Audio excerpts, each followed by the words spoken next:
গাজীপুরের কালিয়াকৈরে CNG, autorickshaw ও ট্রাকের মুখোমুখি সংঘর্ষে ৩ জন নিহত হয়েছেন। এ ঘটনায় আরও ৩ জন আহত হয়েছেন।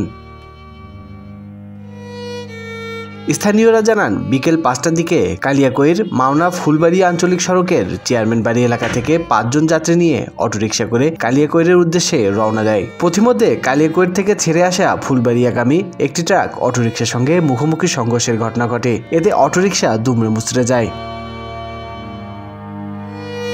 ঘটনাস্থলে অয়ন রায় নামে এক যাত্রী নিহত হয়েছেন।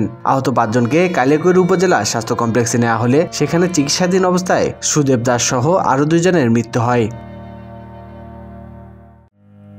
নিহতরা হলেন উপজেলার সূত্রাপুর এলাকার বাসুদেবের ছেলে সুদেব, নয়ানগর এলাকার গোপাল রায়ের ছেলে অয়ন রায় ও সাহেব বাজার এলাকার আশরাফুল রিপন।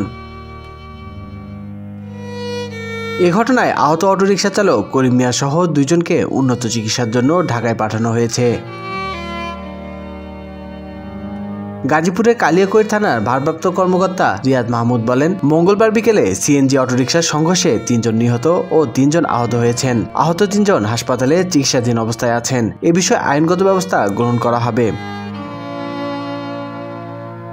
এছাড়া সকালে জেলা শ্রীপুরে ট্রাক হায়েস গাড়ির সংঘর্ষে মনসুর আলী নামের একজনের মৃত্যু হয়।